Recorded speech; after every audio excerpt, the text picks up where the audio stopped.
I want to extend a very warm welcome to everyone here today, and especially to our speakers and panelists. We're really honored to have you here with us. So I gather that you've already had a good start at the university seminar last night with Sherry Farrell-Ressett's talk. Some of you were there. Great and exciting event, and we hope to continue the intensity and excitement today.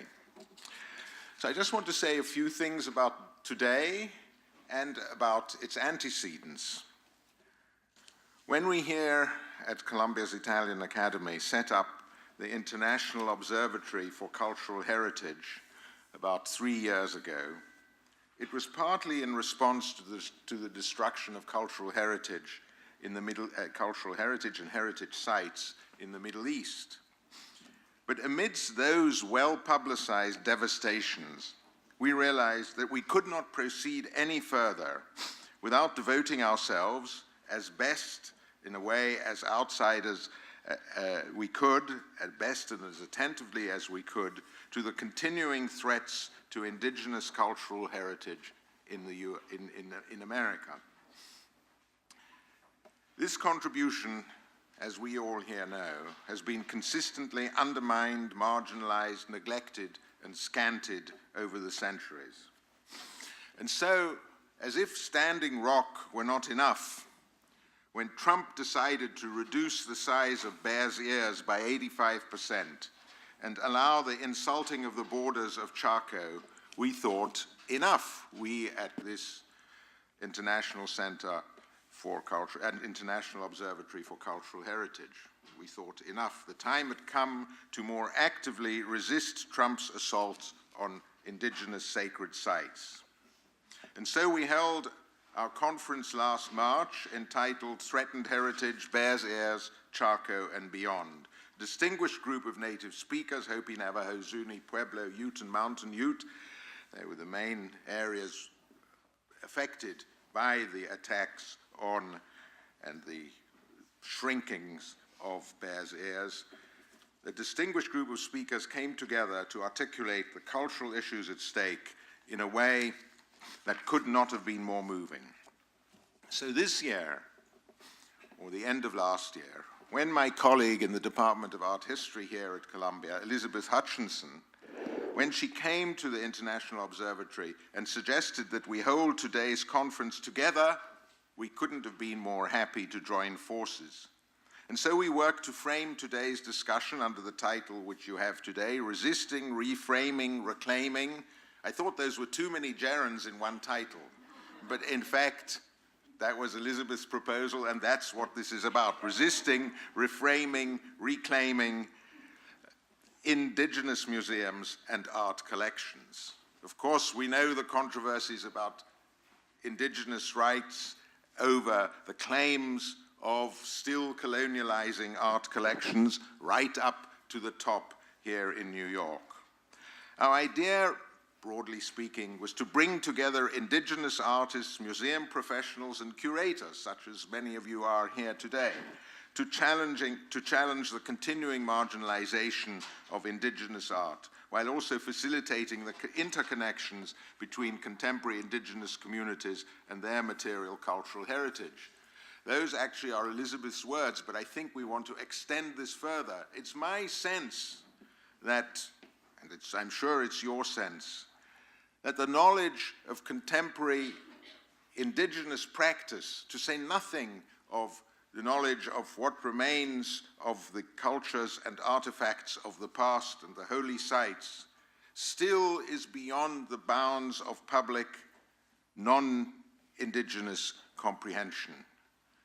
The issues could hardly be more urgent in New York City, this great cosmopolitan city, where the need to work with indigenous communities not only to reframe installations and shift collecting and recording practices. I think the issue is both how we record those collections, not only how we involve ourselves in the current collecting practices which are so invasive, but also to foreground the vitality of indigenous art today in these very complex contexts.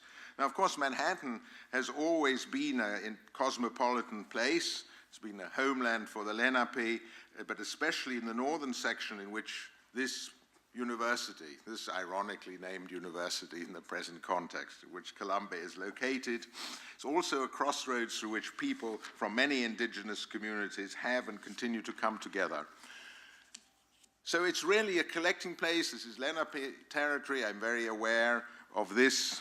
And of course, the other irony that we face is this extraordinary irony of the present administration of Trump, this resistance to immigration, the unawareness of the contribution to America of its indigenous peoples. I don't know where he thinks the culture comes from. It's certainly not that of white men, later comers, immigrants. You know, this is an issue which we need to untangle and, above all, if this is not too mixed a metaphor, to resist. It needs to be pointed out. Where would America be without its indigenous peoples in the first instance and an understanding group of immigrants? It would be a pretty shrunken place, as it seems to be becoming. So let's today show what is vital, continue to emphasize the vitality of indigenous cultures, both present and the past. I'm really, really grateful to all of you for being here today. I am going to listen to you. We've got a great audience here. And I just want to say a few words of thanks, not only to those of you who are present, but also, first of all, to Elizabeth and her colleagues. Secondly, to all the institutions who helped us set this together. The university seminars, as you know, which was present last night, and of course our own International Observatory, Barnard College, Columbia Department of Art History, all have helped produce this event with your assistance.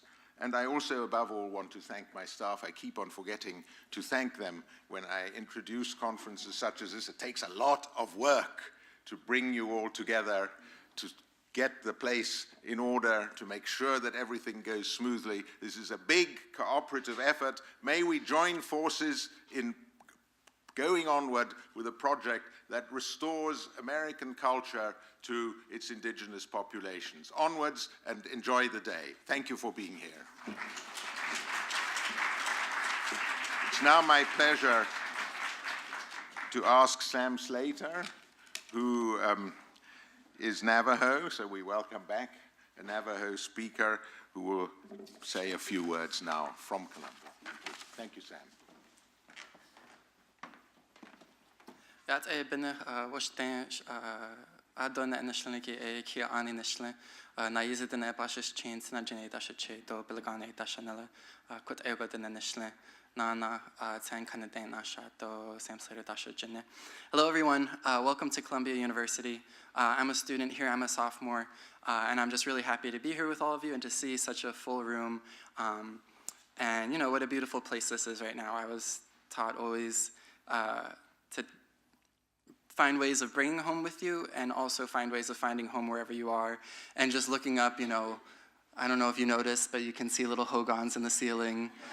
And Navajos love velvet, so I think this is, you know, I don't know. I'm a silversmith and a moccasin maker, and maybe this is the next, I don't know if it's a collection, but, you know, Hogan skies and velvet light, I think, is on its way in some form. But I'm really happy to be here with you all today. I think one thing that was coming to my mind, listening to the title, listening to the speakers and what was planned to be said, I thought, we don't need to start today thinking about the experience of, you know, an 8-year-old going into, we can name names, the National Museum of the American Indian when it just brand new opened, seeing this beautiful Yeti rug on weaved tapestry on the wall with your, walking in with your grandmother and her saying, I remember that one. My mom made that one. And then looking at the placard and realizing that all it says is generously on loan from the Ralph Lauren collection, and no indication to where that came from or who wove it, when it, what place, you know, Round Rock, Navajo Nation, Hasba, who might have done that. Or, again, going downtown to the New York NMAI and seeing the incredible Native Fashion Now exhibit and looking at one of the what are they called? The figures, you know, at one of their feet and realizing those moccasins were made in a factory south of Tucson. Or again, going back to DC to see the again, incredible nation-to-nation exhibit, and you walk in and you see a Navajo basket, ceremonial basket made in Pakistan. So that's not a fun place to start. Instead, I thought I would think about my experience as somebody who, what is my experience with museums? And I think about this summer when I was trying to, for the first time, to create moccasin-making circles and building the capacity of our communities to actually have organic spaces where people of all levels can come together and learn, and not just have a workshop where, you know, there's one teacher and 10 students, but trying to challenge that idea. And where did I look to? I looked to my uncle and his hogan that he has on our our homestead in Round Rock. I looked to my Kia'ani relatives in Saili, who let the Diné College be built on their land and have a hogan there. And I used that hogan. And then I looked to our own Navajo Nation Museum, and I used that hogan. And throughout the summer, we used these 3 hogans to build those spaces and to build those communities. And one of the first lessons you learn when you're making moccasins is, well, what do you do when somebody comes in and they only have 1 foot? Do you make 1 moccasin? Do you make 2 moccasins? Do you split the difference and make 2 right foot moccasins or 2 left foot moccasins so, you know, they get a good deal? You're not gypping them for what they're paying? And the answer is you make 1 full set, because that body, that spiritual body, it always remains whole, no matter what the physical apparition is. And I'm thinking about that today. You know, a lot of times it feels in our communities like we're only on 1 foot. And days like today, days like in those hogans, when you're using museums for, in my mind, what it should be, how it should be done, it gives you a glimpse of what it's like to stand on 2 feet, and what it's like to imagine a life beyond all of the prefixes that we get so caught up in when we're in gatherings like this.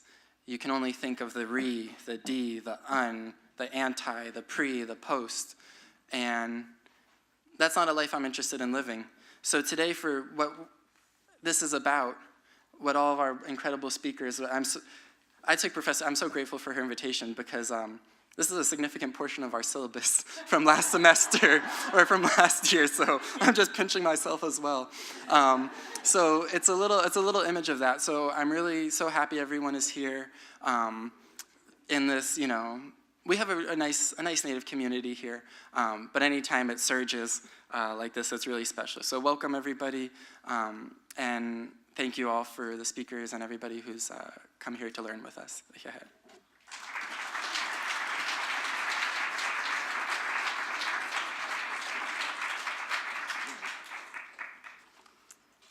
We had some tears last night, and at least I just had some more, so maybe this will be a day of some immense gratitude.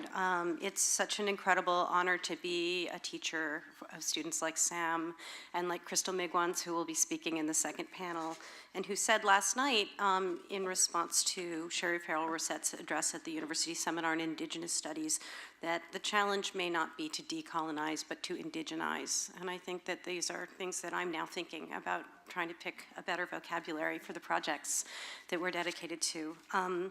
Now my formal hello. Good morning and welcome. I can't tell you how excited I am about what we are going to hear today from our extraordinary speakers. But before I begin, I want to recognize that we are gathered here in Lenape-Hokung, the homeland of the Lenape people, on an island that has been and continues to be of vital cultural importance to many Indigenous people, including Mohawk, Mohican, and Pequot peoples and other speakers of Algonquian and Iroquoian languages from this region, and today, Indigenous peoples from around the world. I'm grateful to be here and want to give honor to the Indigenous people past, present, and future who call this place home. I'm grateful too to David Freedberg for agreeing to take this project on when I proposed it last August, and to the staff here at the Italian Academy who were invaluable in pulling this program together. Adele, Karen, Simon, Barron, and the student workers, and especially Allison Jeffries, put in many hours attending to the details that were necessary to bring us all here today. My doctoral advisee, Catherine Fine, has offered steady input and support along the way. And finally, our co-sponsors, Elsa and the Indigenous Studies Seminar, Josephine and Claudio from the Center for the Study of Ethnicity and Race, who have been involved in supporting this project from the beginning and generously hosted a beadworking workshop with the Native American Council and Sonia Kelleher-Combs on Wednesday night to start off these events. And of course, the Department of Art History and Archaeology at Columbia University. As someone who's been teaching Native American art history and writing about Native art for over 20 years, and who has had the opportunity to do projects with contemporary Indigenous artists, and who most recently has been connected to the Metropolitan Museum's installation of the exhibition Art of Native America in the American Wing last fall, first as a member of the advisory committee, and this semester as the leader of a graduate seminar held in those galleries, I feel like I've learned enough to know how much more I have to understand this topic and to unlearn entrenched settler attitudes towards Native art and culture.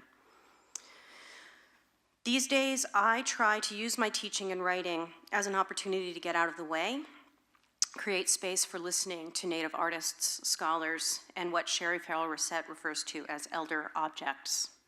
I organized this program to bring together people whose work has been important in deepening my knowledge and who have become important to the undergraduate and graduate students I work with here at Columbia.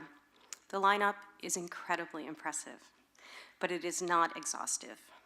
I tried to bring together folks who come from diverse parts of the United States and Canada, who've worked with a range of museum collections, from universal survey museums to regional, scholarly, and tribal spaces, and people with different perspectives on the discourses surrounding the settler categories of traditional and contemporary art. We are lucky that this group assembled, accepted my invitation, and we are lucky that there are a number of extraordinary curators and artists in the audience who bring more experiences into the room. We've planned the schedule to include lots of time for discussion, and we hope for a rich exchange. The topic of museums is meaningful to all of the panelists and their communities to which they belong. A vexed colonial institution, the museum can be a place of wonder and transformation in the face of artworks, but for Native people, collections are tied to painful histories and current struggles to maintain cultural knowledge and relationships. Materials held in museums can be essential to this work, but the encounters museums stage with them, mediated by the apparatuses of display cases and storage vaults, time constraints of staff, and protocols of access pose barriers, as do some of the labels and some of the ways in which things are installed. Repatriation is one powerful response to this problem, but it is not the only one, for a range of practical and legal reasons. The panelists today will share their own experience and thoughts about the relationships between art museums and Indigenous communities. As you see on the program, I've organized 2 sessions, one for curators and one for artists, but you will see that it is a false division. As it has been for several generations, many Native makers take responsibility for sharing the work of others, and many curators have art practices. So conversation should flow well between panels, between speakers, and the many curators and artists in the audience. One final note before I introduce the morning panel. Many of you know that Governor Brian Vayo of Acoma Pueblo was originally supposed to be here, offering insights from his work with the Haku Museum and the Indian Arts Research Center. Unfortunately, his responsibilities at home prevented him from leaving this week. He sends you all his apology for not being able to participate and writes that you are all in his thoughts during this time of prayer and sacrifice. Brian's absence will be felt, but we are extraordinarily fortunate to have been able to add Wanda Nanabush, the inaugural curator of Indigenous art and co-head of the Indigenous and Canadian Art Department at the Art Gallery of Ontario, to the lineup. So thank you so much for stepping in.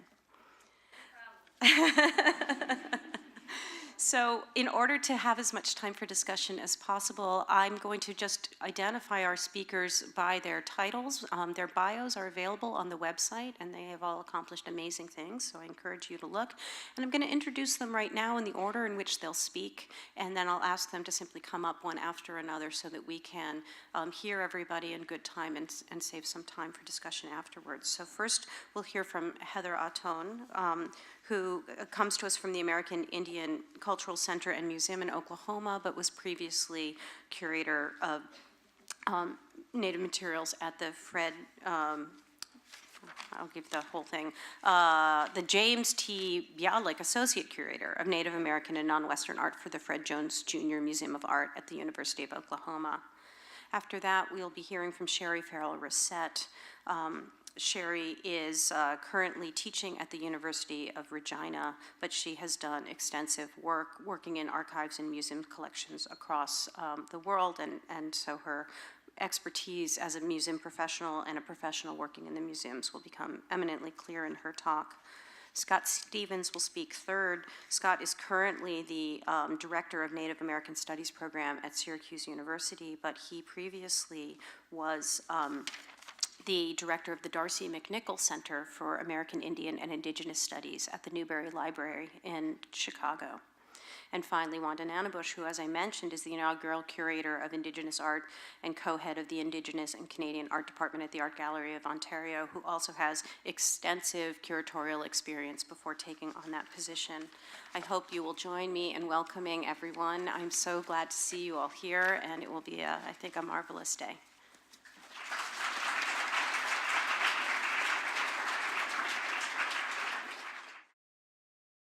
Good morning. I appreciate Dr. Hutchinson's interest in my work, and I'm honored by your willingness to listen this morning. Thank you to Columbia University, the Italian Academy, and my fellow panelists for allowing me to share in your conversation. My name is Heather Octone, and I'm an enrolled citizen of the Chickasaw Nation, a descendant from the Choctaw Nation, and here today from the center of the universe of Oklahoma. Thank you for the opportunity to allow me to speak as an Indigenous curator in front of this audience. I'll be addressing 4 topics today, reflecting my current thoughts on curating and researching Native American art. Did it go? Oh. Just keep talking. Okay. I'll be addressing 4 topics today, reflecting my current thoughts on curating and researching Native American art and culture. These are efforts that are undeniably intertwined, though they may manifest themselves in different spheres. Each of these topics are relevant to museums with Indigenous collections and scholars who want to contribute to the current discourse. Art as a field has been my focus since 1993, when I began working at the Institute of American Indian Arts Museum in Santa Fe, New Mexico, as their public relations liaison. I was asked then, as I am often now, to help audiences to better understand the objects made by contemporary Native American artists. In those early days, it became clear to me as a young thinker that a gap exists between how non-Native people engage with art and now how Native people engage with the same materials. My hope today is to share some reflections on how that takes place and to encourage you, as someone interested in making a connection to Indigenous art, on how that might be facilitated. Naming. Shakespeare suggests in Juliet's innocent voice, "A rose by any other name would smell just as sweet." This casual reference to naming feels innocent in her mouth, and yet it denies the true politics and power engaged in the process of naming. In fact, naming is such a powerful act that it is listed as one of the acts of creation. In Genesis 2:20, we read, "So the man gave names to all the livestock, the birds in the skies, and all the wild animals." In this verse, we find the seated positioning of man above all else except God. Philosophically, this direct hierarchical position is the basis from which much of Western thought emerges. We see it grow into the 21st century, and combined with capitalism, that the value assigned to any other life form, including art objects, is assigned only by man, and the benefit to man through a claim to its ownership, its value within commerce, and that decisions in Western society are largely governed by an assessment of value to owner benefit. In thinking about the act of naming from an Indigenous perspective, I would add that not only is naming an act of creation that facilitates in the Bible the direct relationship and power between God and man above animals, but it is also an act of erasure. As you can see on this island of Manhattan, I wonder how many here, beyond this room, can name the contemporary political entity of the descendants of the people who sold this land to the Dutch. The Delaware people, who call themselves the Lenni Lenape, are organized into 2 tribal nations now located in Oklahoma. They thrive there. Their removal was the longest of all tribes, extended across 200 years of repeated forced removals from the East Coast. And through the act of naming, renaming, reassessing ownership, the value relationships recognized in non-Western cultures and Western culture are easily replaced, erased, and rendered invisible. This invisibility is a cloak that Indigenous people have been wearing, not of our choice, and I believe now we can no longer accept. Categorizing. As we think of naming, one of the practices that art history inherited from the early years in ethnography and anthropology is the need for categories, for the capacity to place like with like, and a practice that persists today, though encumbering as it is. How can categorizing be troublesome, you might ask? Well, it's like naming. It acts on power that asserts a judgment that is based on a cultural understanding and perception of that object. There are collections of Native American art that are categorized according to the material, the tribal, maybe even regional cultural assignment, which I will tell you is regularly mistaken. And maybe the artist's name is attached if the collector took note.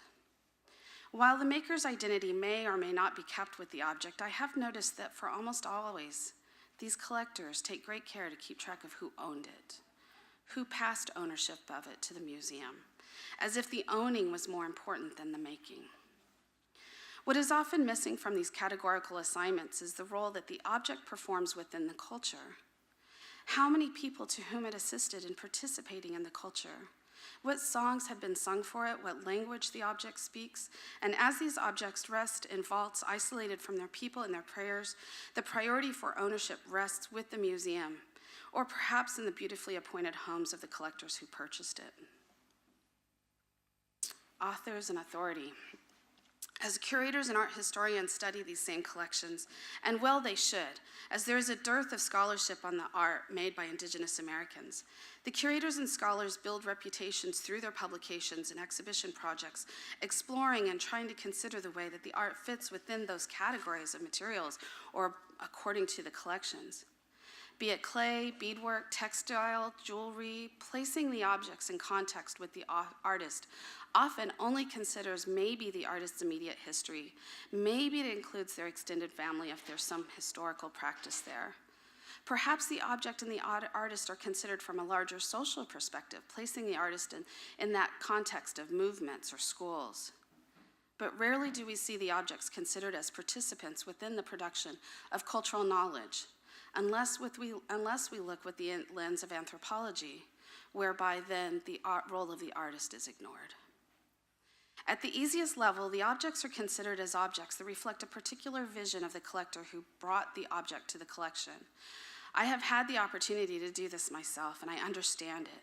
We recognize that there's a relationship between the opportunities for access and the support that donors provide. The chance to write about an important collection is one that any of us will jump in, because it is through our authorship that scholars gain credibility for our knowledge. The authoring of a series of articles often lends towards recognition of a position of authority. And by this, people who have nothing to do with the making become authorized to speak on behalf of the objects, and as a result, perhaps even speaking on behalf of the artist who may no longer be able to speak for themselves except through the art they left behind. Reciprocity. So as I participate in this process of studying art, creating exhibitions, and contributing to the discourse, what I find is that there's very little reciprocity expected in the process. Reciprocity is not one of the terms that I was taught in art history, but when I speak to Native artists, a common theme I hear from them is a sense of gratitude for their cultures, for what their cultures have given them, and that they are often quite proud to be contributing back to their culture and their communities. These are not just passing comments to my ears, because they mirror my own motivations to contribute to the field. Performing reciprocity is a cultural tenet within Indigenous communities, a value that comes not with what we can own or accumulate, but how one gives back and contributes to the future of the community, how one might map the future for the culture, and how we find our way home as we go along about making our world. Listening to the ancestors. This philosophical perspective that I'm describing is one we have inherited through our indigenous cultures to understand our place in the world. As we listen to the wisdom of our ancestors, we understand that our Genesis stories often position the humans in our stories as a product of the world that was made by the Creator. The animals and natural forces are figures within our stories, and to many of these animals and natural forces, humans become extensions of the landscape. We are indebted to them for preparing our way. And as Indigenous people, we also live with these philosophies as they guide us in the contemporary world. Within our Genesis, we participate in a delicately balanced system of relationships, cycles of rest, renewal, and harvest, a place for everyone to participate and contribute. Speaking to the present, one might imagine that this can be the same for art history, that there's a place for everyone to participate and contribute. This is something I believe, as I am thankful for those who have established a field for the study of our art. The field grew under the care and hands of many non-Native people, and I am humbled today to be standing on the same ground of Franz Boas, who I've read everything he's ever written. And as a Jewish immigrant, the vision that he brought to thinking about our Native work. And please forgive me that I cannot properly name everyone who's gifted us with the legacy that we carry, but I'm very honored to be on this panel and in this room with many people who carry that legacy with me. As we listen to their voices, reading their words, I recognize that they have done what they can to develop a foundation to grow our knowledge. However, I would like to challenge the students here, perhaps even a faculty member or two, that the field has only begun to grow, nascent as it is, that the knowledge around the art cannot be fully understood only through the lens of the artist or the collector or even the material. That the cultures from which the artists are working must be understood and explored. This challenge is not to say that anyone can fully understand a culture. Even within my own tribal community, I am reminded that it takes a lifetime of living to fully understand who I am and where I come from. But I would say that as an Indigenous person who has worked my way through the field of art history to a terminal degree, I find it a gap that as many classes that I was required to take in art history, how few of these tried to provide any insights or deep readings on tribal culture. As many classes I took to study Native art, I took at least 2 to understand the isms, Impressionism, Cubism, Modernism, among others. And these are classes I loved, I really did. But when I see students taking Native American art classes and they aren't expected to better understand the religious practices, the impacting philosophical influences, the political impacts of the relevant period for which they are studying, I wonder why Native art isn't treated with the same expectation of understanding for the culture from which the art emerges as one is expected for European art. One of my observations of the field of art history is that we are often looking back and that we are often thinking only of the present then. Scholars often position themselves in the present at the front of the line, perhaps even at the center of the circle of influence. I would ask you to consider where your position is from an Indigenous perspective. I've been taught that I am not at the center. I am part of a long line, a continuum, that I am just as close to my ancestors as I am to the future, that as I stand in the gap here between the past and the future, that I carry a great responsibility to those future generations that were carried by my ancestors. As I consider how this fits within my professional efforts, I know that I have an obligation to the future. And so it is building a foundation for the future. And through the foundation I am laying through my work, I recognize that beyond the essays and the exhibitions, that I have an obligation to nurture the future of the field. That as I research artists and their art, that I have an obligation to consider how the artist's culture is participating in the production of new art. That as I position the art as a conduit for new knowledge about culture, that the artist is both maker and receiver, and that I must create a way for my work to contribute to the field, but also to the culture. And that as there is not a path laid before me to make that possible, that I am building a foundation for how that might happen for those who are yet to come to it. That I am part of a recurring ripple, carrying seeds for the future through my work. But most powerful in this recognition is that I am not alone. that there is a collective of our isolated voices in the field calling for this change, and that we have no option except for success. Building relationships. If that sounds like a great deal to be carrying, thank you for recognizing it, because it is a weight. It's a weight I carry every day. It is a weight that keeps my feet on the ground and drives me every day to seek the best for whatever my hands can touch in that time. Every day, this is the basis for my prayers as I drive from Norman to Oklahoma City, that I work with vision, that I work with compassion, that I work with integrity, that I fulfill the needs that exist for a leader and a follower. Recently, as I drove to the American Indian Cultural Center and Museum, where I currently am working, with an amazing team of Native people, really smart thinkers, really wonderful professionals, I found that I was becoming a difficult coworker. And how could this be? Because my prayers every day. But it was becoming more and more clear to me that something in my work was not set right. And it was through conversation with one of our community elders, Dr. Henrietta Mann, a Cheyenne woman who is of great patience and kindness. And she asked me if I was leading the team out of fear or out of love. Have you ever been asked a question that gave you such immediate clarity? The pressures of putting together the major exhibitions for our museum. We have 80,000 square feet of gallery space to get ready inside of 3 years. All of that pressure, and always being a curator, is an act of courage and faith anyway. But our project had positioned me where I was working out of fear. Fear that I was not enough. Fear that I could not bring my vision to play. Fear that the restrictions with which our team is working would render our project the worst thing I could imagine. Mediocre. Maybe slightly satisfying. And with the clarity of that moment, it became an immediate shift in my gears that I was struggling with feelings of weakness and too much self-awareness of what I am not enough. And by working in a state of fear, I had allowed myself to lose all my power. Through Dr. Mann's words, I was able to grasp that power back, fill my heart with the love and gratitude and the power of the universe. Do you remember what it feels like to be working from a position of love? It is incredibly powerful. And with that shift, our team has been able to take bold steps forward. And we are on the cusp of creating galleries that I invite you to visit in the spring of 2021 when we open.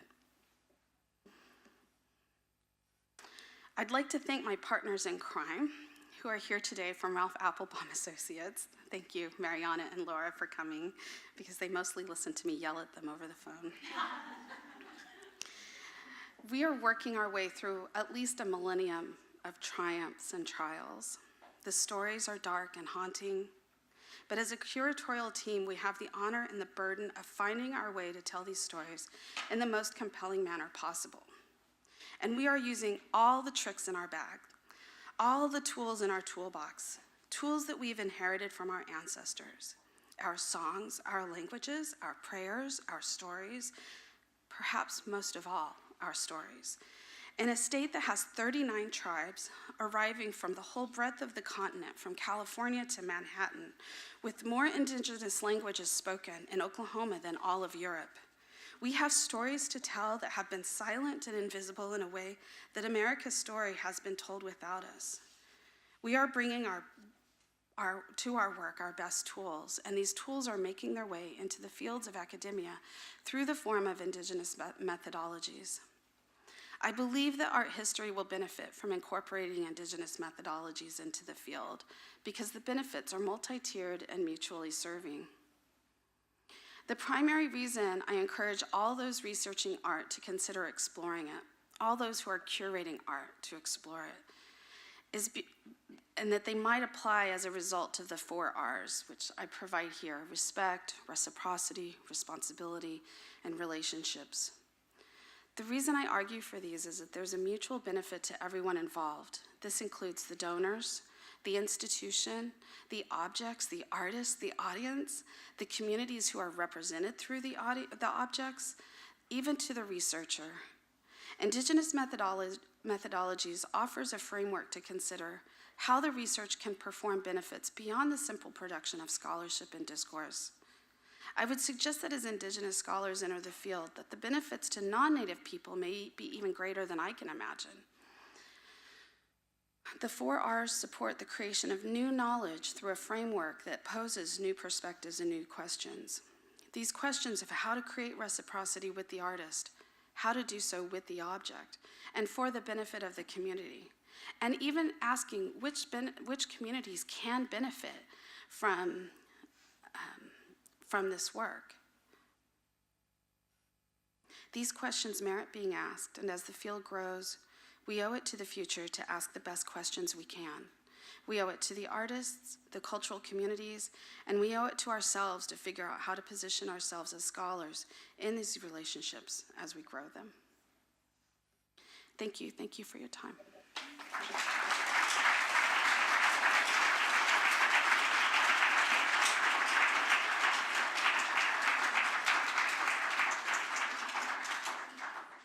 Sego Skanagoa. I hope it is still a great peace with you, the Mohawk greeting. And Skano, as in Skanagoa, is part of what I want to talk about today in this space. I want to start by saying how happy I am to have been included in this and to be invited both by Professor Hutchinson and the Italian Academy, and to be in such company. I come here not as a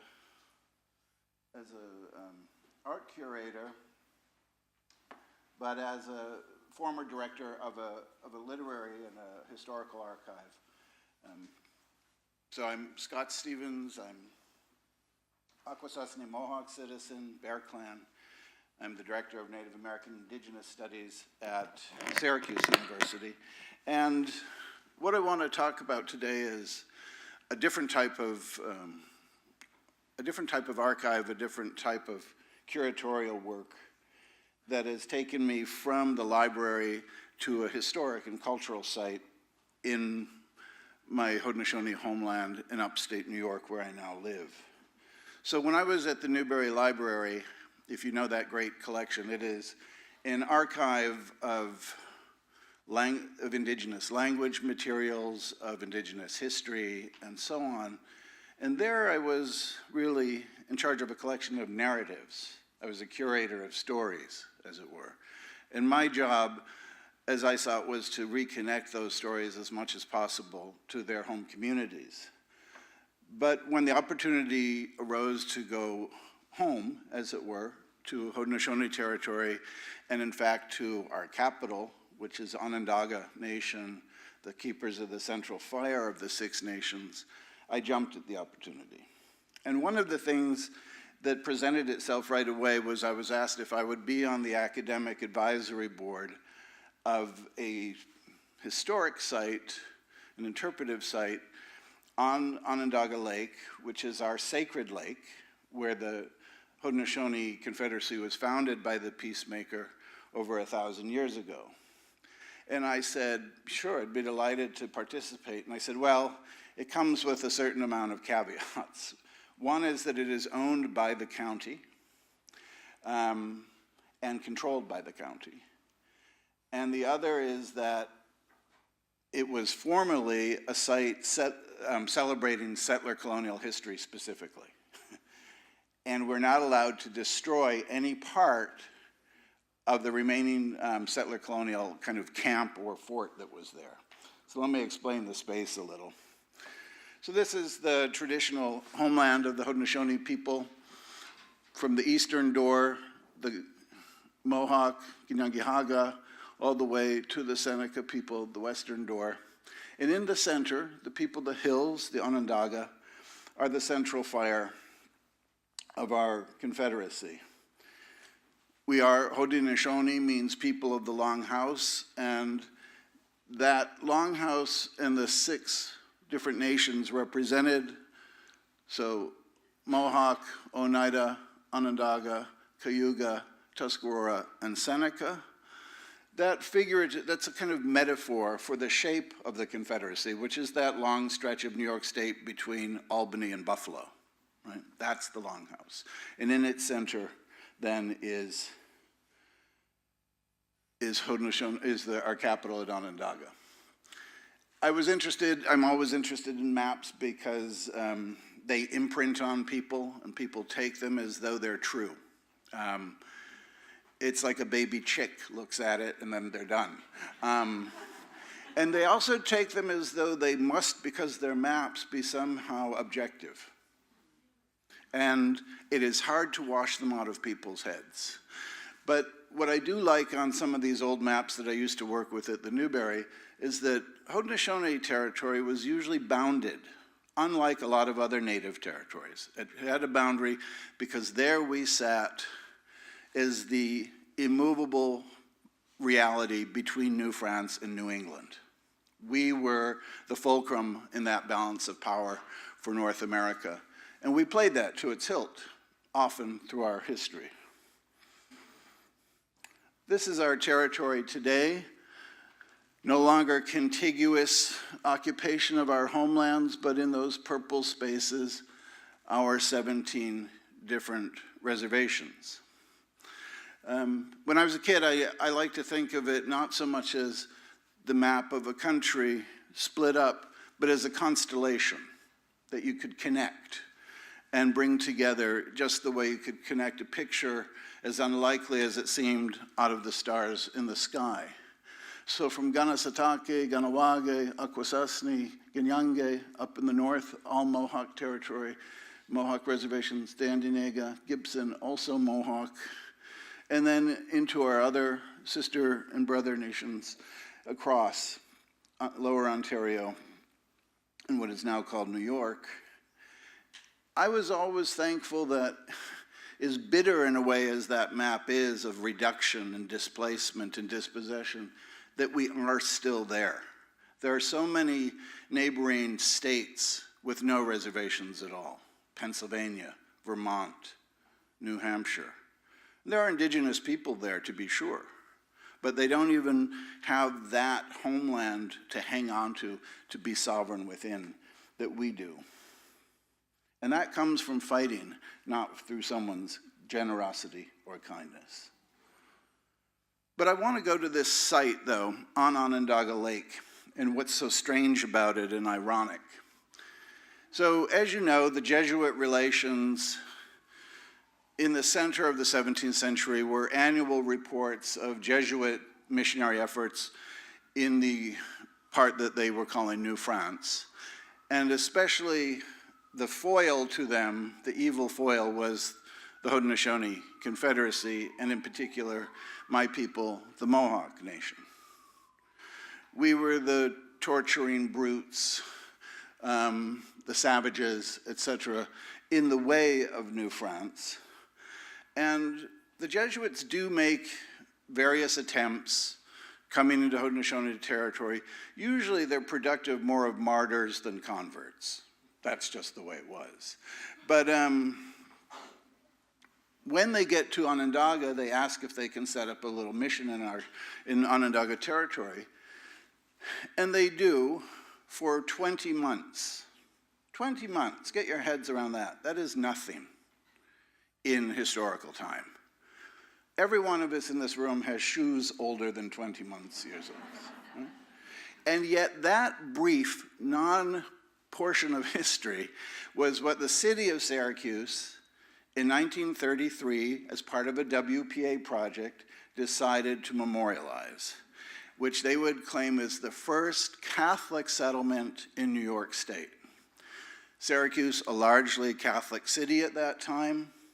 Franklin Delano Roosevelt, very aware of the Catholic vote in New York State, thanks to Mayor LaGuardia and others, that, sure, this site celebrating Catholic New York would be funded. And they built a site that was going to be dedicated to the Jesuit mission at Onondaga, with, of course, the Jesuit propaganda that went with it, on which we are the savage foil.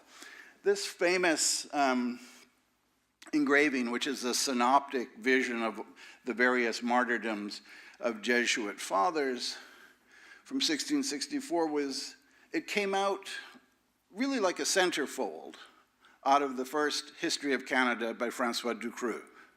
I say centerfold because it does have a kind of pornographic quality of violence in it, right?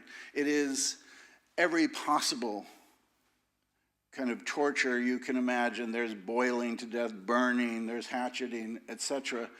But this is also an indelible image on the consciousness, very much like the map is. And there's a long tradition that goes right on through the 17th and 18th centuries, where still by 1796, the Iroquois warrior and the Iroquois being discovered, these figures, I do like that in the scalping scene we managed to be somewhere where there are palm trees in the background. Would our territory stretch so far? But you also probably know from our history of the period that palm trees were an easy way of saying we're in the Americas now, no matter where they were.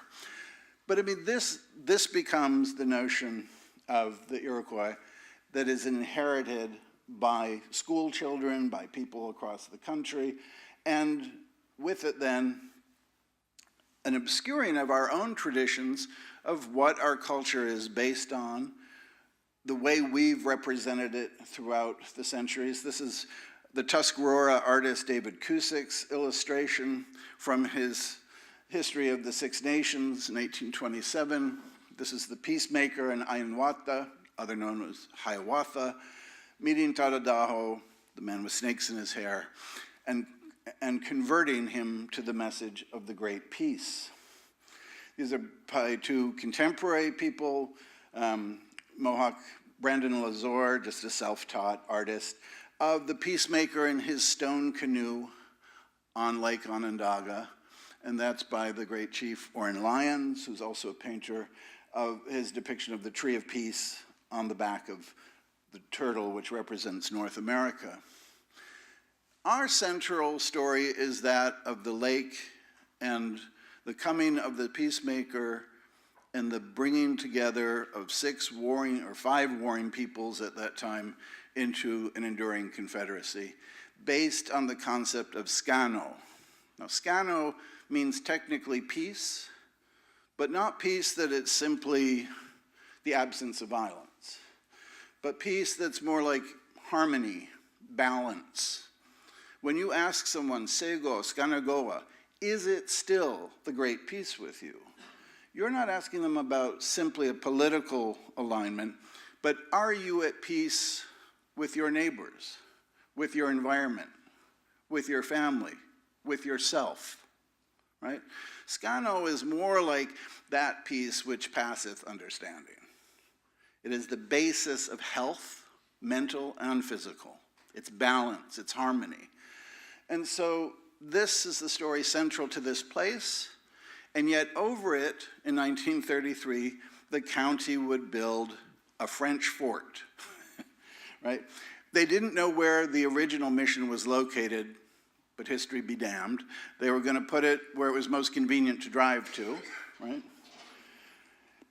Ignore the Confederacy's long enduring presence there and continued presence. Remember, Onondaga Reservation is only 4 miles from this site. But in 1933, they opened up the reconstructed mission of Sainte Marie de Ganota. Big crowds.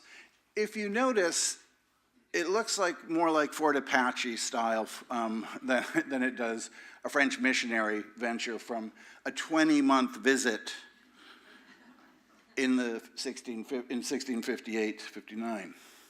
This is sorry for the quality of that, but that's an enlarged postcard from the 1970s. I'm sorry, that is not what I think of as a French fort from the 17th century, let alone this, that's Fort Apache, basically, or, Fort Laramie in the Finger Lakes or something. And this is how it stood and how most kids understood that story. School children were brought there all the time from 1933 to 1988, when simply because of its timber construction, it was falling down and needed to be rebuilt. And so they did rebuild it and rebranded it Sainte Marie among the Iroquois, playing off the more successful Sainte Marie among the Huron in Canada as a site. And they built it according to newer information to make it more accurately represent what the structures might have looked like in the 17th century, if, of course, they had had time to build such structures. They also built at the same time an interpretive center, and this is what we've inherited. So we've inherited the interpretive center, which is a decent space inside, but we've also inherited the fort. You know, and they asked me when I was on the advisory board, what do you think should be done with the fort? And I said, well, I think historically we should probably burn it down. You know, and I'd be the one to shoot the first flaming arrow at it. But they said, well, that's not allowed, of course, because it belongs to the county and so on. But it's been a real thorn in our side, because how to negotiate and reclaim, you know, if you notice my title, I was adding more gerunds to an already gerund of reclaiming and re-inhabiting, but how to make this our space about our story. So with many, many helping hands and a lot of advice and work with the representatives from the nation, we have transformed the inside, you know, and one of the things we wanted to make sure is that it's not really a museum. We didn't want the term museum in there. It's a heritage center, because it's not object heavy.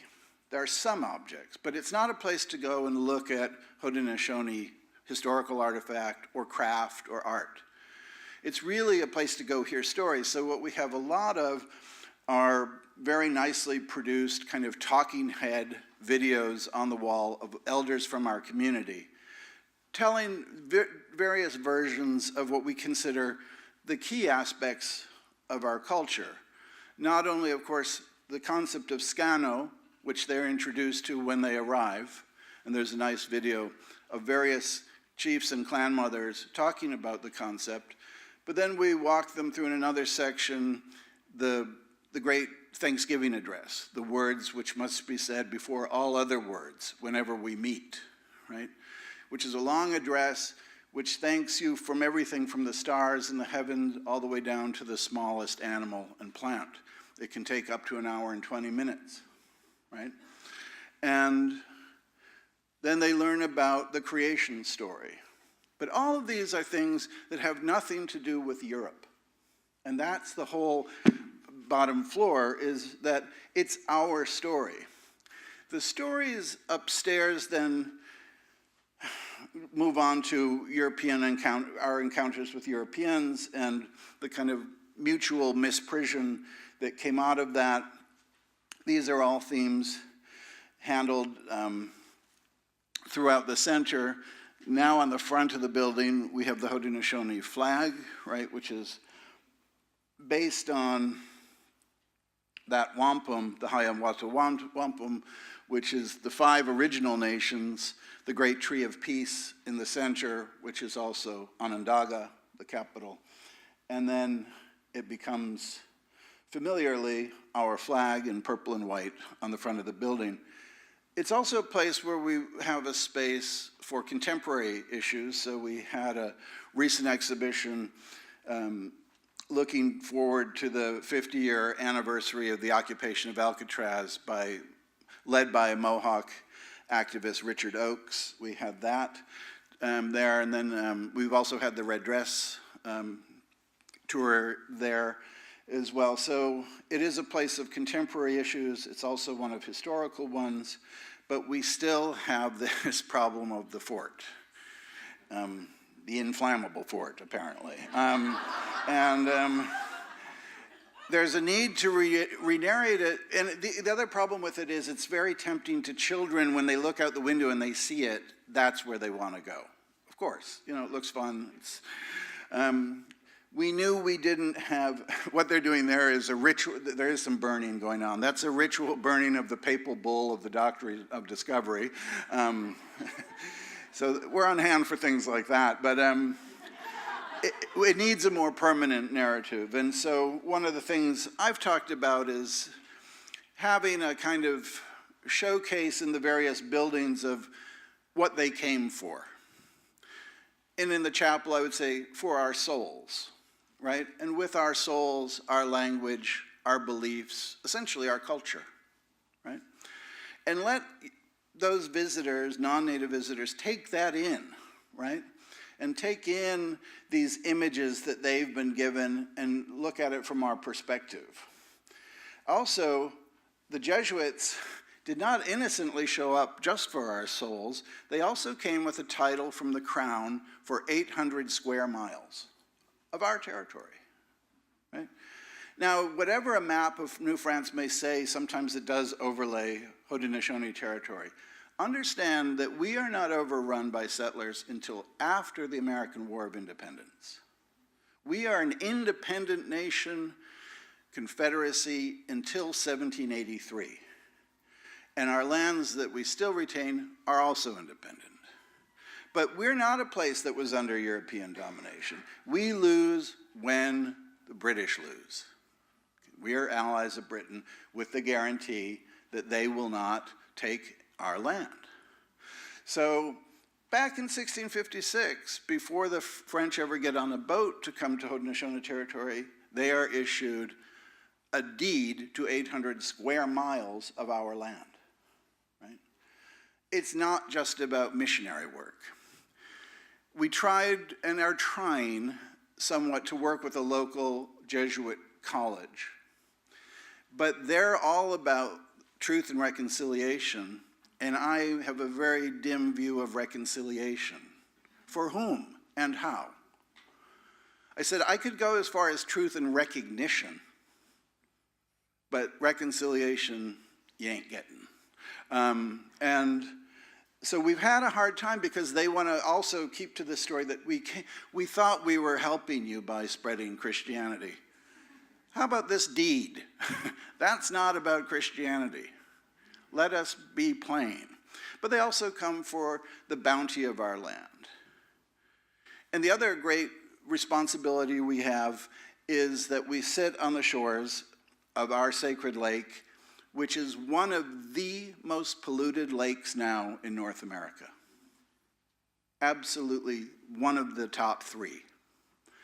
And that we stand to remind people of their relationship to as a sacred duty as well. So that's overall the challenge we have. We have not, really solved it yet, but it's part of this curating of stories that I'm interested in. Nyawegoa. Thank you.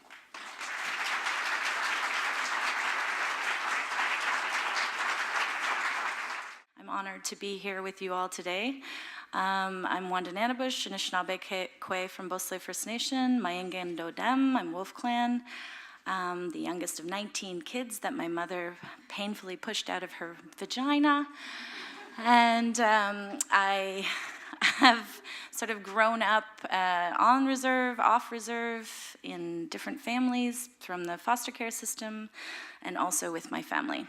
So English and Anishinaabe were my first languages, and I'm in a constant process of keeping and learning and growing that part. I think language is one of the key things to doing what I'm going to talk about today, which is, I guess my approach is not to decolonize, I try not to think about colonialism so much. So I try to think about centering Indigenous people, art, philosophies, ideas. I'm going to trip over this tape here. I don't really want something between my legs right now. So there is a huge body of knowledge now about this, but I think for me it started really because of thinking and walking with my grandfather. It started when I started working in the foster care system as a youth and care coordinator, as a youth. So I got a job as a 16-year-old doing programming with other youth in care, and realizing that other youth know what youth need. And so I think that's the same for any frickin' community. Nobody should be telling anyone what to do within that community except what grows out of the needs and desires and passions of that community itself. So I guess there's that. And then the other part, I don't call it indigenization though, and I wonder if we could talk about that during the the conversation later. And I guess the other part is I have a background in philosophy, so I love Western theory. Yeah, I do. As much as I love Indigenous thought, I love thought of all peoples of the world, actually. And I will take thinking and ideas from anywhere, but they're filtered through a lens of whether this is going to bring justice to my people. So there's always kind of a filter there for what I do with it. So another thing that I think a lot about is Zizek's idea of tarrying with the negative, which I think about it as in, I always start from the position of the people who are excluded or oppressed, or I have to identify from that position in order to read the whole situation. So that's the thing. So you take that position and you put it in the center, and then the whole thing is decided from there. So done with that, I'd like to say that I stand in solidarity with the Lenape people whose land we are on right now. And I went to the first Lenape powwow in December and cried with my friends who I went to university with who are Lenape. It's really hard to underestimate the sense of that sense that you feel when you first place your feet on your own land again. It's like that emotional kind of surge that is built into our bodies, our memories. That connects us to our ancestors. That's our ancestors living through us, and also our land, the earth, and all the other beings, our relatives, come in that moment, I think. So I just want to say that. I also want to acknowledge the Haudenosaunee iron workers who built this city. Fucking rock on. I couldn't do it. I'm very afraid of heights. And I also want to say hello to all the urban Indigenous folk that probably have made New York home forever, for a very, very long time. We forget that our cities are full of very diverse Indigenous peoples from all over, and they also need acknowledgement. Okay, I'm showing you a picture here because with my idea of starting always from the not center and bringing it into the center, this is I have to be always in solidarity or affinity with peoples around the world, and particularly I'm thinking about refugees. So I'm starting with this because I'm standing here in America and it's fucking awful here right now. And this took place in Toronto, and it was, I think I was the only Indigenous person in that whole room, which I think is sad, because if we really do think of these as our territories, we should be the ones to greet people at our borders. And we should be kind of doing that kind of work, I think. So this was a dinner for 25,000 Syrian refugees who had come to Toronto.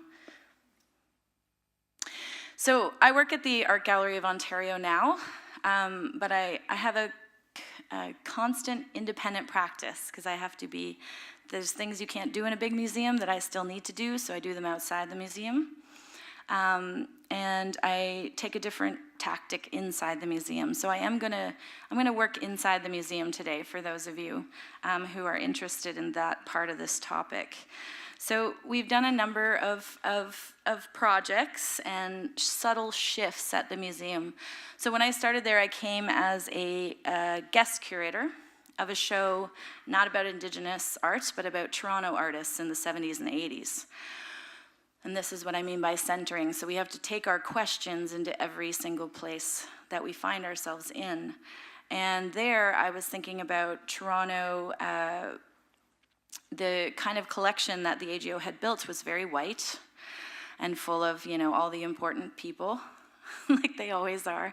But then it's like, okay, so who's left out? Who's not here? Who's not considered? What was going on at the time that isn't part of this history? And so I actually started from there and worked my way back in.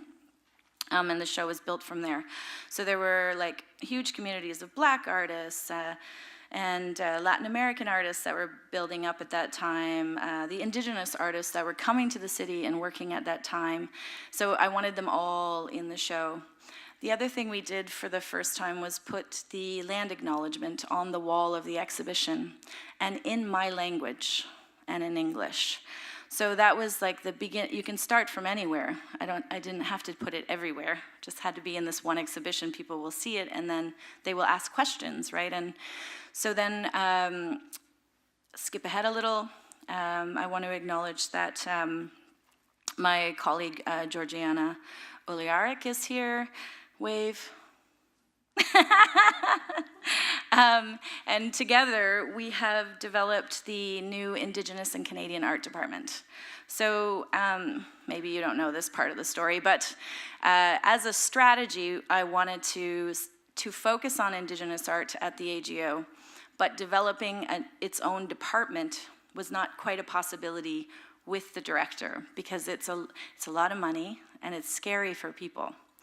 Then I had all this thinking and talking, and Georgiana and I had some thinking and talking, and we realized that maybe the best way to go is to actually think about it from the political point of view of treaties. So in Canada, we have these stupid paper treaties, and then we have these amazing wampum-based treaties and ceremonially-based treaties that are actually more true. And so we wanted to think about the two-row wampum, because our people, the Anishinaabe people and the Haudenosaunee, we share so much territory, and we fight a lot about it, and we say, oh, this is my land, this is your land, you know, we do this, but we do have a peace treaty between ourselves. And the thing is, like, there were a number of nations that signed on to the two-row wampum, that we are one. So we think of that wampum treaty also as belonging to us. And what it states, in the simplest form, is that it's a nation-to-nation agreement between whatever settler nation is there, or European power, and us. It started with the Dutch, of course, and then moved to British, with the British. And so we thought, how can we take this political structure and turn it into something we can use in a museum? So we think of ourselves as equally in power. We share power. We have interests that diverge, and so we need separate modes of being able to take decisions. And then we also have where we cross over and we work together. There are things that we have to do together, because that's just the reality of the world we live in. You can't actually be an isolationist, and I think it's a really dangerous thing to do. So that's the department.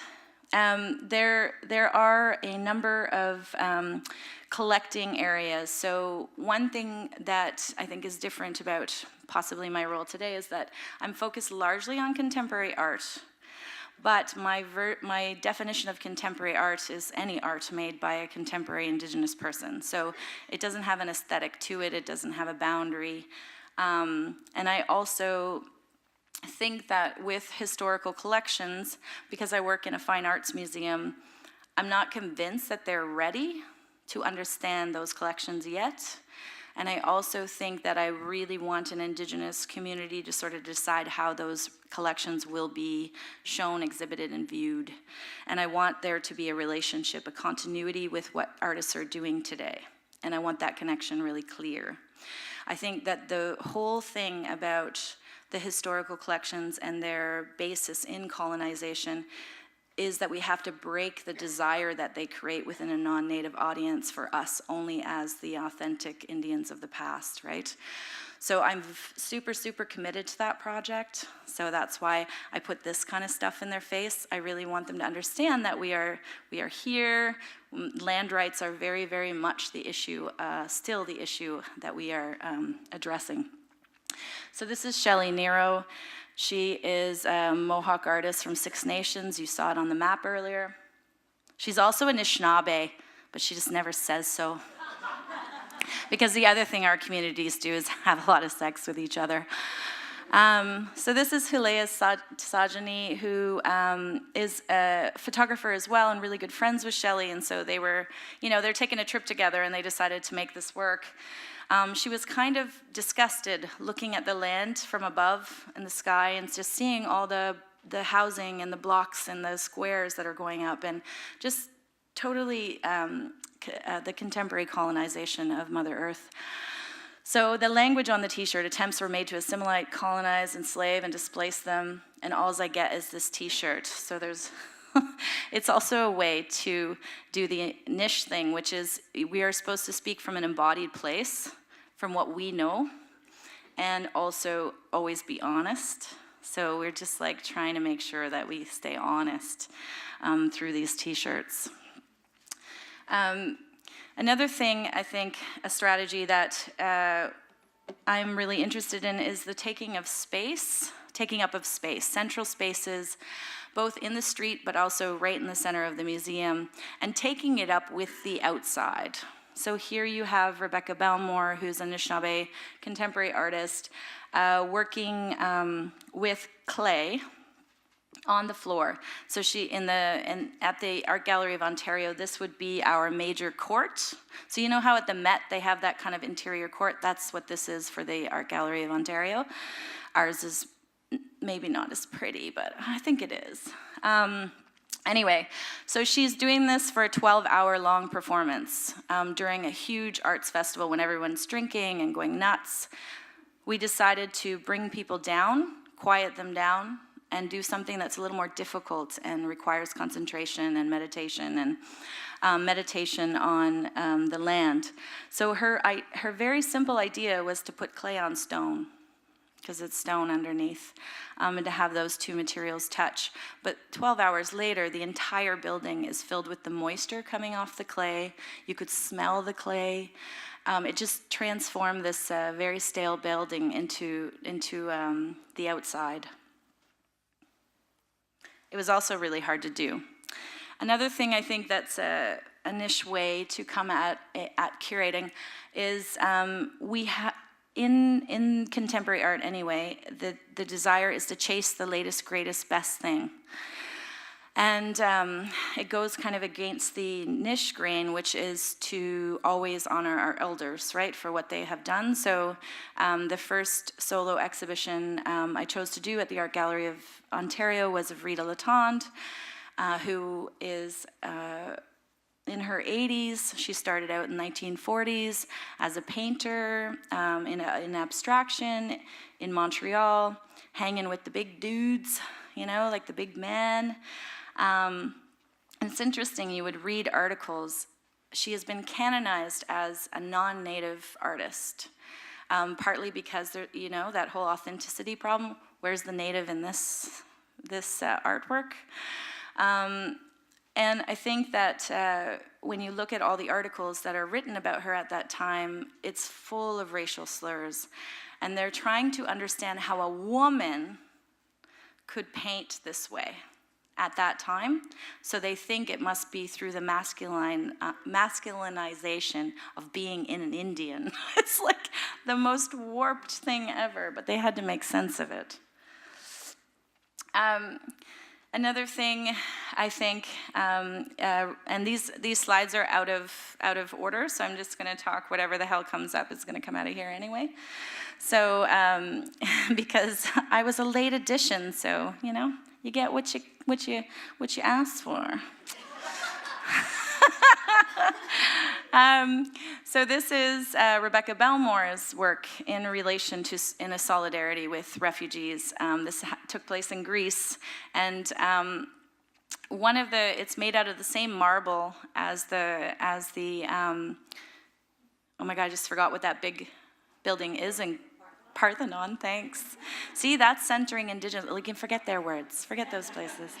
I don't even put it in the picture. The Parthenon. She was interested in the materiality itself of that land, right, and the way that they use it as a display of power.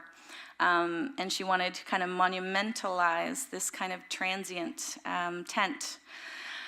And but the interesting thing was showing it in Toronto. So it was like it gets on a ship, travels all the way back to Toronto, gets off the ship, and comes into the AGO. And you think about all the ways in which water, and these waterways are the ways in which colonization has really taken place. And in a way, it's kind of bringing it home. This is a work by Bo Dick. I don't like treating it as art in this sense, but sorry, Candace, it was a beautiful show. That's not what I mean. I mean that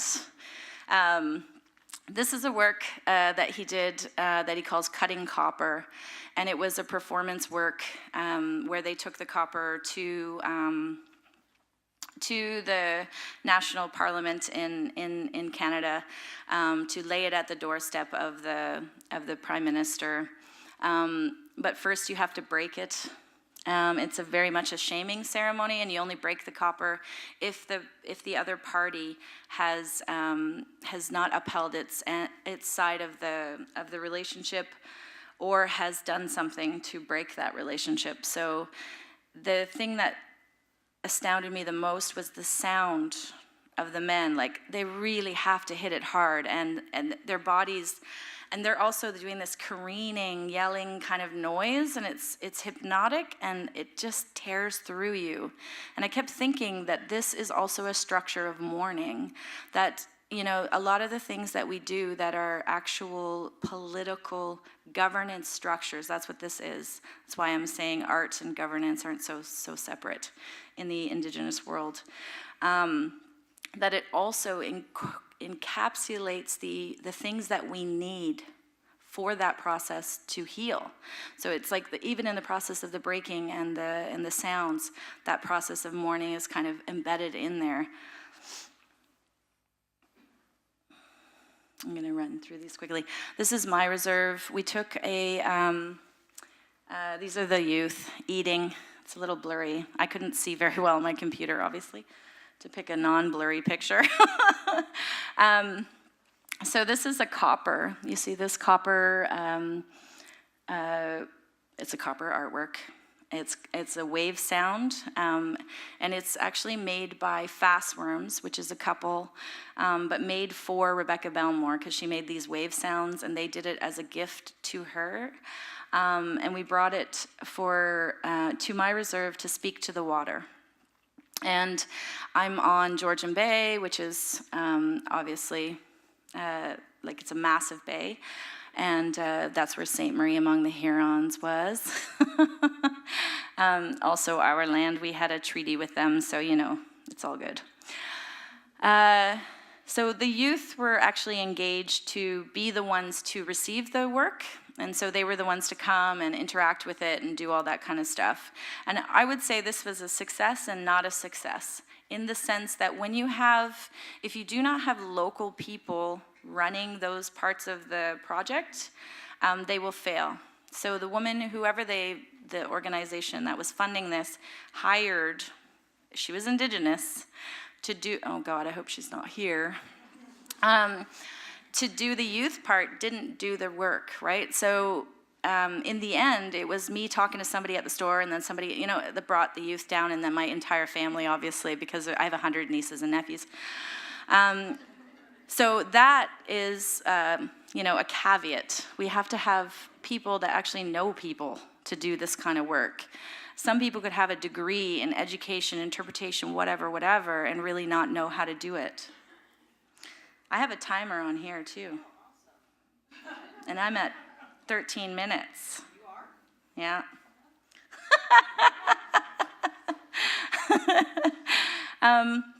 But this idea that different aspects of our land and water need different kinds of ways of approaching them. So water would be something we would listen to, as opposed to speak to. Okay. The other thing that we do at the art gallery is we center contemporary Indigenous art.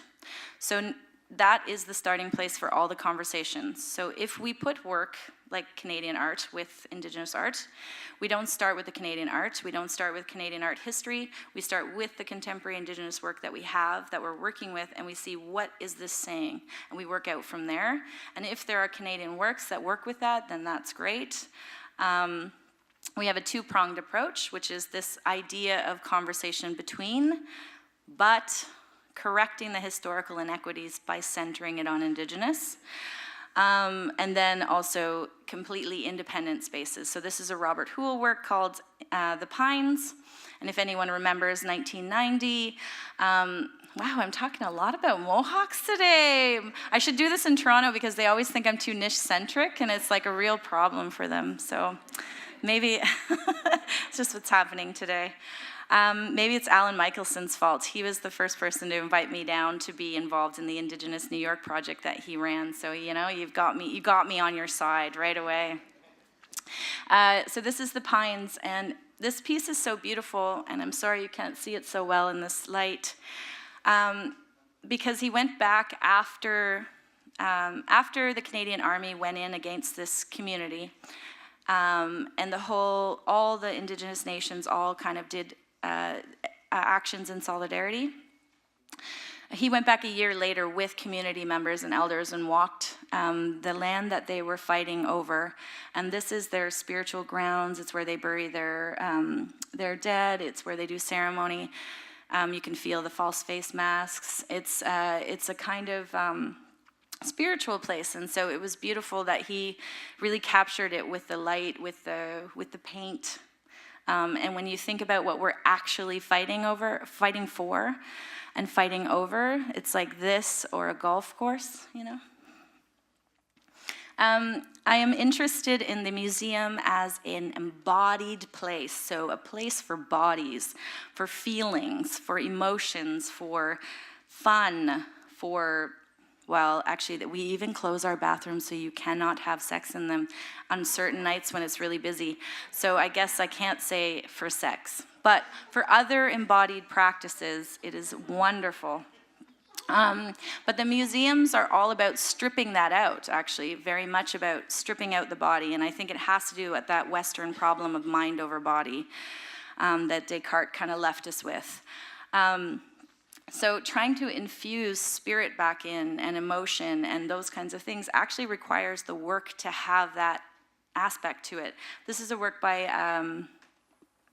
Adrian Stimson, who is from Chickasaw, he's Blackfoot. And this is a piece, the lamp that you see comes from the residential school that he went to. And then the silver casing, and then the buffalo robe. And then that's the Union Jack that's kind of being projected onto the buffalo robe. And obviously he's citing the lodge, you know, where we do our ceremonies. And it's with all the kind of iconic Canadian painting in the background. So this is, I guess, a third strategy, which is intervention, which is not my favorite strategy. It's my least favorite strategy for museums, because it doesn't actually dislodge the entire narrative or the place of power given to the centered discourse, whether it's Canadian, America, whatever. But it looks so beautiful, so whatever. Okay, and I took a lot of pictures of people, because fundamentally what we need to do is work always thinking of Indigenous people and our audiences. Everybody else will be taken care of by doing that. My job is not to make white people comfortable. My job is to make my people comfortable. So the work has to be relevant to them. And then non-Native people love it too. We know this historically, really love it. So we don't have to worry about that. And this, I just want to end with this image.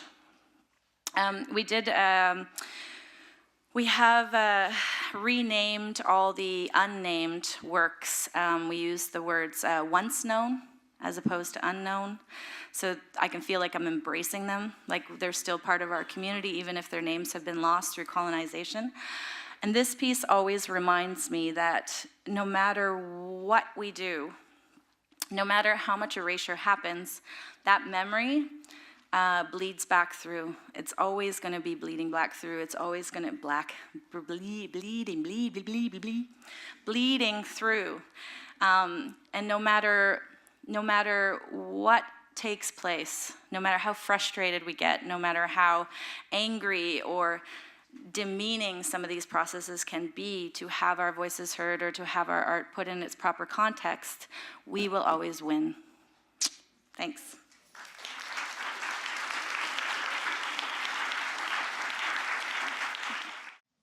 So I want to thank you for some really rich and wonderful and eloquent and often hilarious presentations.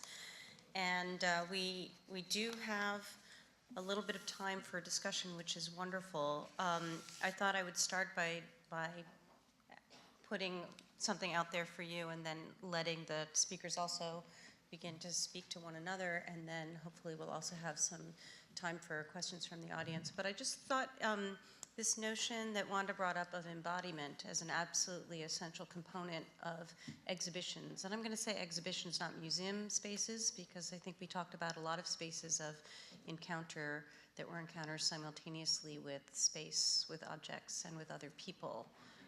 But this notion of embodiment seems to have come up a great deal, and I wonder if you might want to say just a little bit more about managing or inspiring or creating opportunities through this notion of embodiment. Does that go to all of us? Yeah, anybody who wants to jump in. Because some of you talked about sound, and some of you talked about scents, annoying neighbors, and some of you talked about children who wanted to look out of windows and be in other spaces than the spaces that they're in, and these seem to me to be essential components that we need to take into account if we want, as Wanda said, to think about audiences being ready for what they're seeing, or if we want to think about, as Heather was talking about, envisioning the kinds of spaces where those embodied experiences are the ones that are desired. I can start us off just to help you think for a second. Just my words are colonizing your guys now. I was thinking about, and I didn't mention it, but I wanted to. We did this event for Robert Hoole, who's an amazing niche artist, has these drums in the center of the court, and they're not real drums. It's an abstract art piece, but there's 7 of them honoring our 7 grandfathers. One of them being love. Grandmothers, 7 grandfathers, and mothers, and he wanted them to be brought to life, and so we needed to bring a drum group in, jingle dress dancers, and do this kind of thing of enacting the embodiment of those artworks, and through bodies in that space, and visually also. It means, we now call it the Anishinaabe Walker Court, just because it's like slowly more and more things are happening in there. But at the same time, we sat him with 2 elders, Edna Manitowabi and Shirley Williams, who are language speakers, to talk about art in the language. And they sat in a circle, we sat in a circle talking to each other, and I said, don't bother translating. I said, just speak. Just do whatever you do when you do it with each other. And then we sat all the people around in a circle around them. And people would come and sit and listen. It was amazing to me to see people listening to a language they do not understand for 2 full hours and loving the experience. Like, people were moved, they had like emotions, they had all this kind of stuff, right? From a very which could be an alienating experience, I suppose. But yeah, I think that's what I would say about your question. I guess one of the things I really like about the space that we have for the Scano Center is not just that it's a place which we embody and tell our stories and hear our stories. And they're not just stories. I mean, they're kind of epistemologies. They're ways of seeing life and understanding it. And I like that they made this conscious effort that on the first floor, there is no reference to colonialism, and that we're not just a big reaction formation to colonialism, that we exist and have enduring ways of thinking and doing. And I guess along with embodiment, I like this, I don't know if it's properly a word, but emplacement, that we are on this sacred lake, and they cannot avoid, when you look out the window, looking across it, and you see a huge factory bellowing out smoke. And that factory, the company, I don't even know what it makes, it's called Crucible, which just sounds horrible to me. And Crucible's out there doing the exact opposite of everything we're talking about. And, you know, we talk about 7 generations thinking, and that, you know, no major decision is made in our communities without thinking about how it will affect 7 generations from now. And imagine if we ever, in the United States, did that in terms of policy or anything else. But I like that they can't help but confront the difference between what they hear our values are and what we're doing in our own smaller communities, and then they go outside and they have to see what's become of the alternative. And it's shocking, you know, like I think that emplacement. And the other part I was going to say about the French fort, one thing I have kind of reconciled is that there is no way to inoculate ourselves from our history. And when you were saying that it's not about separatism, that's what the French fort, it is, as much as I wish it were a way, it is the reality in a certain way, is, though it represents a kind of lie of settler presence because it was only those 20 months. But the rest of the city of Syracuse's history does not, you know, go away. And so that to me, that French fort is a symbol of the fact that we both live in this space now. And we have to know, from our perspective, how to understand that story. But so the emplacement of it is what I keep going back to. I think part of the power of Walking with Our Sisters as a project was that it was virtually all about embodied action, from the making of the vamps. And that it was also inclusive, because one of the paralyzing difficulties of living with this level of violence and also witnessing is that you feel powerless.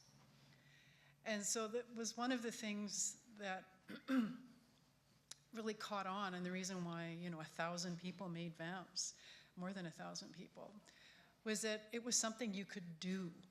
It was something you could do. And in some respects, people would say, well, that's not all that important, because everyone was included. Anyone could make vamps. We had vamps that came from Europe. We had you know, most of them are made by Canadian Indigenous women, but there were a lot of non-Indigenous people who made vamps as well. And the importance of that, you know, that they were able to embody their intentions. They were able to articulate their own support and solidarity, and their vamps sat, you know, equally with everyone else's. The importance of that was really brought home to me. We had basically closed off for accepting vamps, but anyone from a family member, we would always accept those, which is why it's slowly grown over time. And in Winnipeg, a pair of vamps were brought in by a family. And there was a little ceremony. It was very clear, looking at the parents, that this was not their way. They participated respectfully, but it was very clear that this was not their way. And I was walking along, and so it was also that action that when you go into this space, you're walking. So you're walking and you're looking. And I was walking with her dad, who had raised her children. She was murdered when her baby was like 6 weeks old, and she had another child as well. And he was just telling me about what it was like to, you know, raise the children, and the children were there. But the thing he repeated over and over is that everyone made these, he said. Everyone made these. Like, people from all walks of life made these. And I kept saying, yes, yes, yes. It isn't just us that cares, right? And that meant so much to him as a father and a grandfather.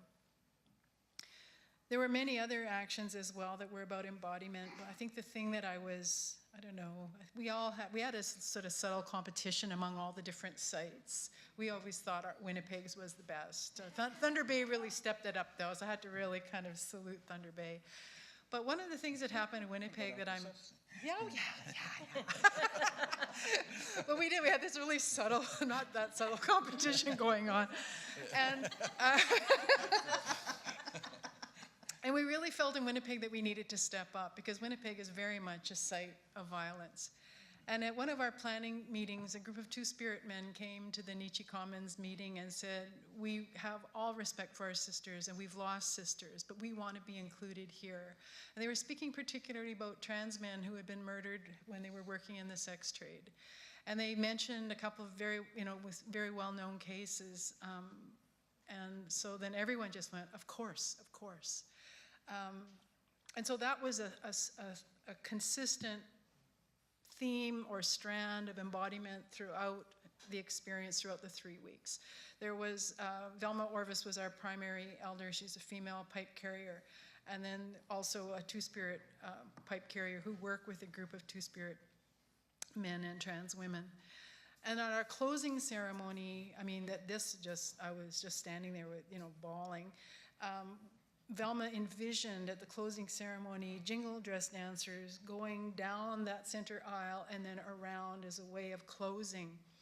And on one hand, there was a female, and then on the other was a trans woman. And they danced together. And I was just so really proud of the way we were able to embody that initial request and involve people in such a meaningful way. And so I think that, music, sound, action, dance, making, doing together, that when we embody that, I think that's why performance is so impactful, especially if it's participatory performance, where we create space for people to actually experience. Art consumption can be so intellectual and based on kind of consuming visually things. But when we embody a practice, we bring in the rest of ourselves. We bring in our physical self. We bring in our emotional and spiritual self. And I think that's really where the roots of change can be.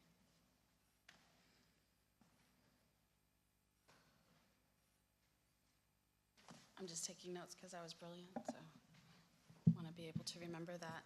Thank you. I really like this idea of discussing embodiment.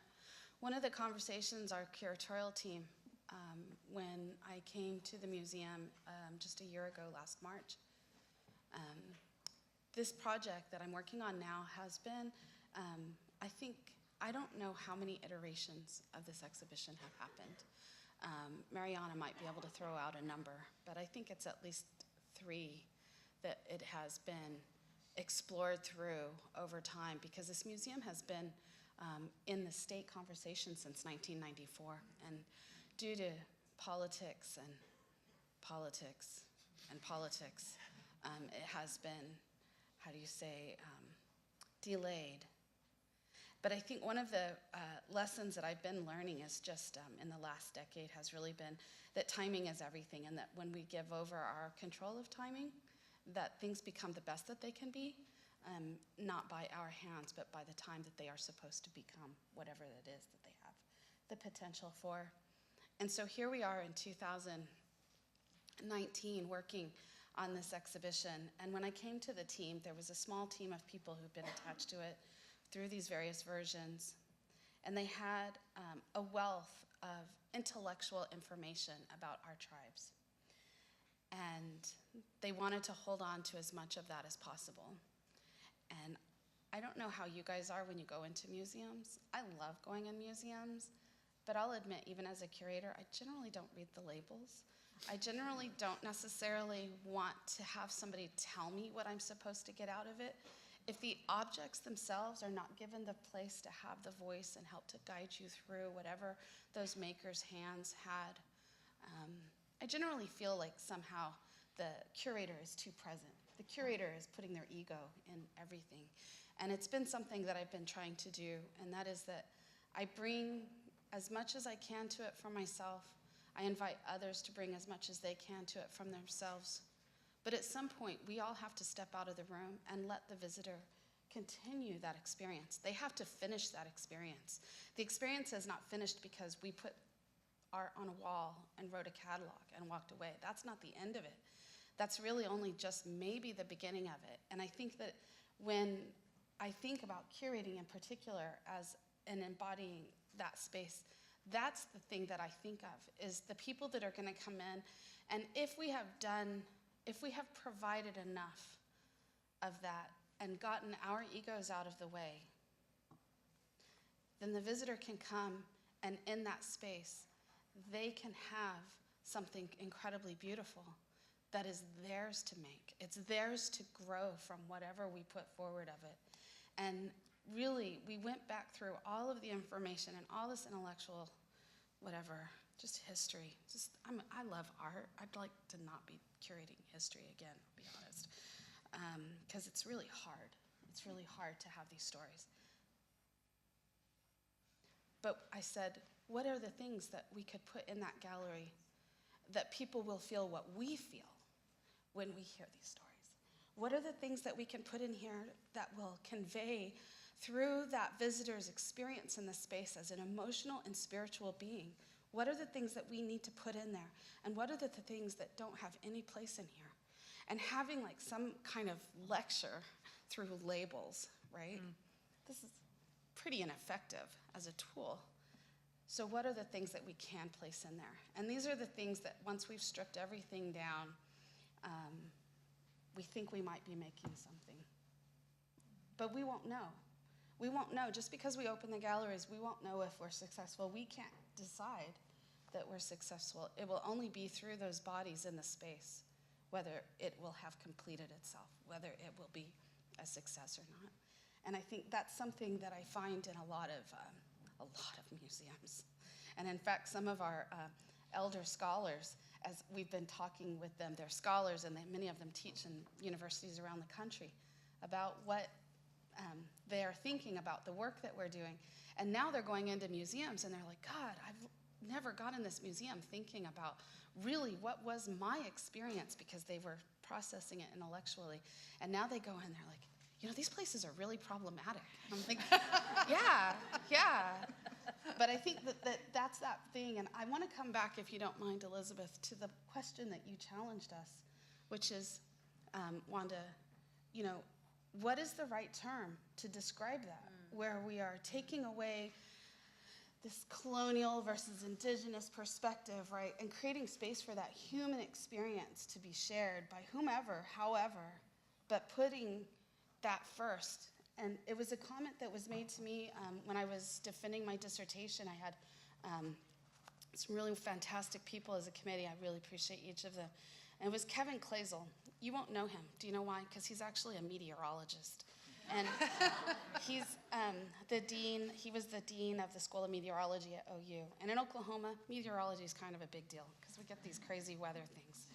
And he told me, he said, everything you're describing as indigenous methodologies and all of that, he goes, how come that just can't be like called humanism? And I'm like, oh, because maybe that term's already being used, but there are no terms really to talk about. Like, once you take away all these like philosophical structures, what is it that we as humans share, and where is that space that we can exchange that is spiritual and is physical and is emotional, and allow those things to guide us intellectually as well? And I don't know if that is exactly your question, but I thought it was a very profound challenge, and I appreciate you saying that.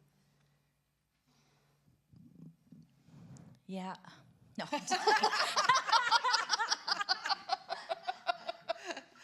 No, that was beautifully said. I'm not a humanist, like so not a humanist. So, but I am niche in the sense that you're right. There is a centering of something human, like, you know. But we have very complex ideas of what that is. But as far as thinking about indigenous, I'm weary. Like, even though I use the word all the time, it's, for me, it's a collective of nations, you know, in a sense, and non-nationalist nations, hopefully. But that collectivity, when I say indigenization, or I start using it as if it is something that exists in reality and not a word we've placed on a bunch of specificities, then I get scared that we are going to reduce our complex philosophies as Anishinaabe, as Haudenosaunee, as Blackfoot, you know, all that, down to some commonalities, right, that we can share, right? We all love the earth, right? She's our mother. We totally love her. And if you hate your mother, you're going to have a really complicated relationship with the earth. You know, these kinds of things. I worry about, like, robbing us of complexity and specificity. That's why there's that reason. And then the second one, so does indigeneity really exist is a question. Or is it a bunch of other things? And then the second thing I think is that I don't want to put red face on a white building. Do you know what I mean? Like, I don't want to, I'm galvanizing the museum for specific Indigenous desires and passions. I am not making the museum an Indigenous thing, because it's not. And I guess I fundamentally believe that it's not. I think the term, like when I think back to the first time that I used the word indigenize, it was really about the way we took new things and made them Indigenous, that we brought them into our own core, like what we did with beads, what we did with scissors. I mean, scissors appear on trade lists in my territory in the 1600s. It's like, we like those. Give me those scissors. Steel traps, guns, cameras, you know. Jeans. People love jeans. We love blue jeans. I mean, so there's, but they've become ribbon, you know, cloth. These things have become deeply, you know, internalized in, you know, all aspects of our lives. But the term got appropriated, and that's what happens sort of through academic ventures and institutional ventures, is that we have this constant search for language, and it's like we're constantly searching for new language. So decolonizing, that got sort of taken and then just spun away, and we're like, oh, what does that even mean anymore?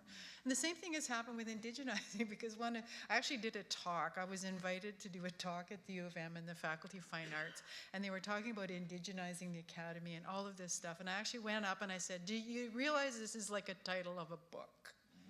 This is this phrase. It's the title of a book. And if we look at chapter 4, it actually says, hire Indigenous people.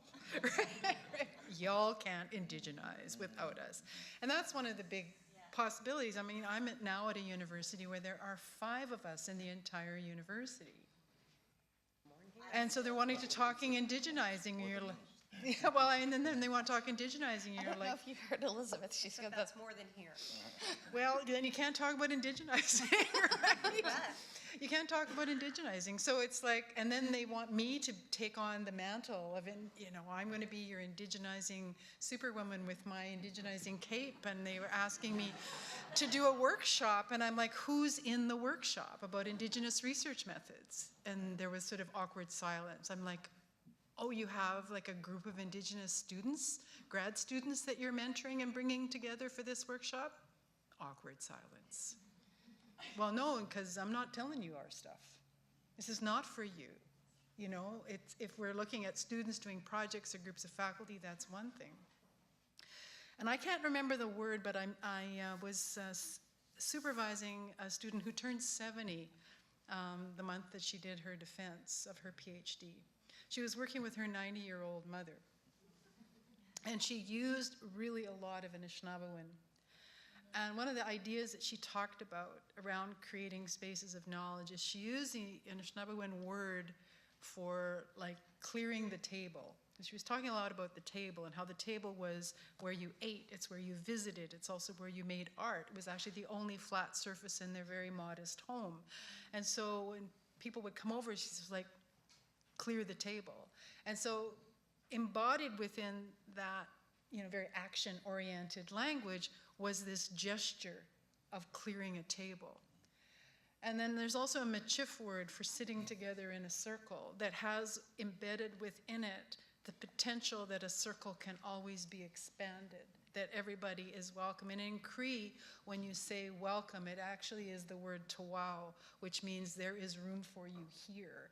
And so it's like, I think we need to turn more and more to our individual languages that are relevant to our territories and our students for concepts, and resist as much as we can the appropriation of those terms into this broader discourse. Because I think really what we're talking about is clearing spaces. You know, clearing spaces where things can happen, where conversations can happen. Yeah, I warn, you know, my students about using it in a kind of indigenization as a generic term and homogenizing our traditions and so on. But also realize 90% of my Indigenous students are Haudenosaunee. So when they say indigenize, they only mean Haudenosaunee. They're Mohawk. That's Mohawk this, right? Isn't that the Haudenosaunee dream, though? The one thing we share with Christianity is we are aggressively inclusive. Oh my God, I love it. We want you to join. Ours is radical inclusivity. Aggressively, you gotta get it out there. But it is too, like, one of the wonderful things about having a certain critical mass of Native students is we can joke about these things. And we do have, of course, some Anishinaabe students and some students. I have 3 Navajo students. You know, people do cross the country, and we can all joke about our respective, you know, sense of ourselves and so on. But I love that that still exists, you know. And when we go, I had a student whose mother is Mohawk and his father is Cree, and he was arguing in a class, and he said, all right, I'm going to have to go full Mohawk on this. And they were all like, uh-oh. You know, and, yeah, but we, yeah. According to those pictures. So it's a tricky, you know, it's a tricky thing, these terms, because they do get taken away and spun into a broader discourse. But if we can keep pulling them back, I think it's useful still.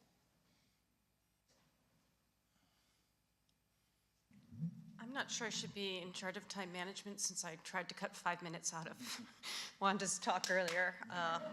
I'm celebrating daylight savings early, apparently, but we are supposed to be breaking at 12:30, and so we're right on time, and we do have some general discussion time later, so maybe I'll let our wonderful speakers and guests get some lunch.